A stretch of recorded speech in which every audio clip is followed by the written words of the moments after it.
Hi guys, welcome to today's video. We're talking Blueberry Musk by Arabiyat. But before we do, my name is Anne and you're on Scentolutions_ME. We talk about affordable perfume. So if that is your jam, you are definitely in the right place.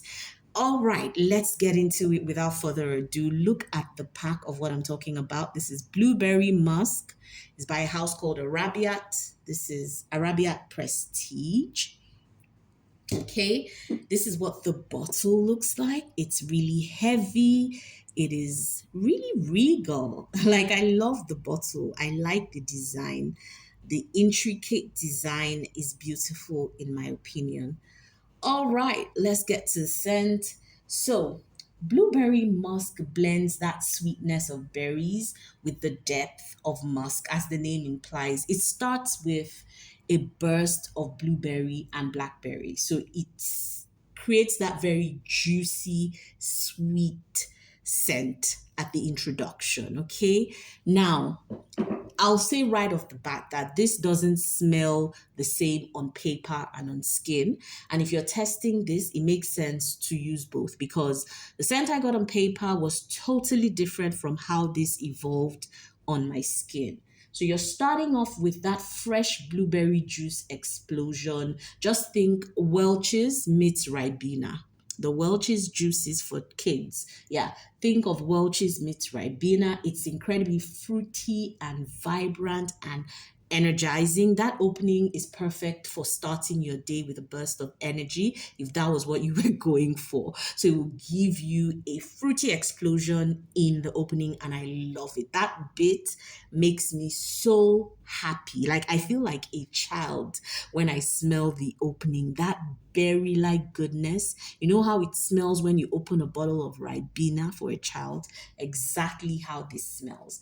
Now, when you get to about 5 to 10 minutes, shortly after you go through that beautiful opening, the fragrance evolves into a more masculine and balmy scent, reminiscent of lavender oil to me. So at this point, my disappointment started to kick in because that wasn't what I was expecting. It is an interesting shift in the sense that it makes this versatile. Anybody can really pull this off. But for me, I was expecting that happy berry like goodness to last through the duration. So it moves into the balmy realm. It brings some more depth to that fruitiness. And during this phase, like I said, I wasn't too happy. Okay. Lavender beard oil, because I had to go and smell my husband's beard oil, and it smelled exactly like this. I kept racking my brain when it moved into this phase. I knew this smelled like something, and I just couldn't figure it out until, because I started sniffing different things. And then I went to my husband's beard oil, and voila, exactly what it smelled like. Anyway, 1 hour into this perfume, there's a gentle emergence of an airy, musky fruitiness with a hint of patchouli. So it's not overpowering. Rather, it adds a layer of mystery and allure to this fragrance. It makes it complex, makes it multidimensional. It's not a fruity blast only, has all these masculine facets, but lands in that soft, fruity, musky base that, if you're able to wait for that transition, you might like. So, in terms of the masculine and feminine facets, I would say this balances very, very well masculine and feminine notes. That initial fruity burst, very playful, very vibrant, is of course, I think, the more feminine side to this, whilst that later balmy, musky side brings more grounding to this scent and a bit more of a masculine touch, or a traditional masculine touch to this. So that duality makes it fascinating, but disappointed me because I wanted a feminine, fruity, happy scent. But if you're someone who appreciates a scent that evolves and plays with gender norms, then this might be for you. Now, who might like this one? If you're into fruity fragrances with a twist, you will adore this. If you appreciate scents that transition from sweet to deep and musky, you will like this. But if you prefer straightforward, light floral or citrus scents, then this might be too complex for you. I feel like it's versatile enough to wear in any weather, to be honest, but I find that it might shine better in cooler weather where that depth and warmth can really come through.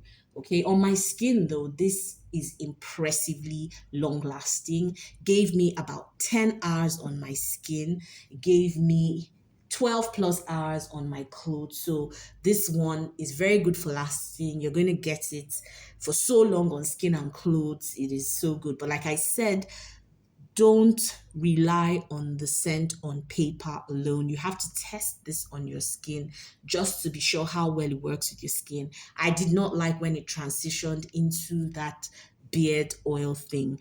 There was a lavender twist to it, but it wasn't lavender in the way that we're used to. It was a masculine type of, lavender interpretation that I did not like. So, this is a journey through different phases, you know. It keeps you intrigued. You're going to really, really, it's almost like driving in a bush and meandering through different twists and turns and not being sure of what you're going to get at each turn. So this is intriguing in that way.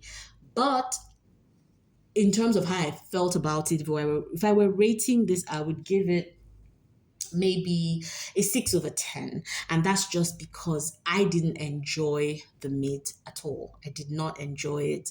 I liked the opening, the end was not too bad, but the mid threw me off, and so I'll give this a 6/10. I would say that I feel like men, or I don't want to say men, maybe people who like masculine perfumes would enjoy this more.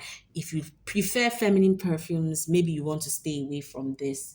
Thank you for joining me on today's video. Until I see you or talk to you on another one, enjoy the rest of your day or night. Bye.